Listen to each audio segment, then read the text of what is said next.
కర్నె ప్రభాకర్ అనగానే TRS party కావచ్చు, లేదంటే ఇతర పార్టీలోనే కావచ్చు, ఆ పేరు చెప్పగానే టక్కున గుర్తుకొచ్చే ఒక వ్యక్తి. అంటే ఆ పేరులో అంత ఫైర్ ఎలా వచ్చింది?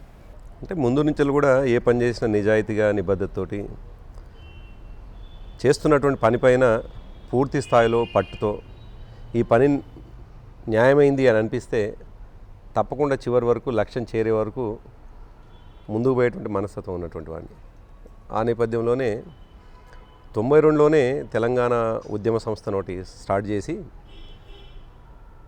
ఆ తర్వాత విడతల వారీగా 96, 97, 98 ఆ ప్రాంతాన తెలంగాణ మహాసభ కావచ్చు, తెలంగాణ జనసభ కావచ్చు, అట్లా పనిచేసుకుంటూ వస్తూ 2001లో తెలంగాణ రాష్ట్ర సమితి ఆవిర్భావం కాగానే కేసీఆర్ గారితో నేను యాడ్ అయ్యాను.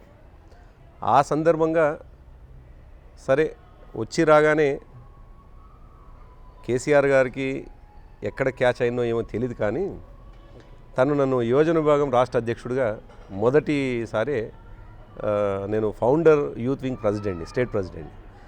సో అట్లా నా పేరు ప్రాచుర్యంలోకి వచ్చింది. ఆనాడు కేసీఆర్ గారు వెంట ఆల్మోస్ట్ 10 జిల్లాలు తిరగటం. ఒకవైపు కేసీఆర్ గారు తను పార్టీగా తిరుగుతుంటేనే నేను యువజన విభాగం అధ్యక్షుడిగా నేను కూడా తిరగాల్సినటువంటి సందర్భం వచ్చి నేను తిరగటం. అట్లా బాగా ప్రాచుర్యంలోకి కర్నె ప్రభాకర్ అనేటువంటి పేరు ప్రాచుర్యంలో ఉంది.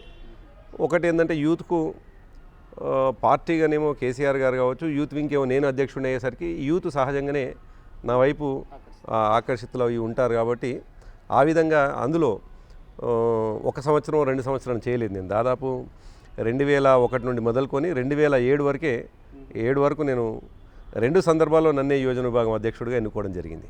సో అట్లా కర్నె ప్రభాకర్ అందరికీ పరిచయం ఉన్న వ్యక్తిగా మిగిలిపోయాడు.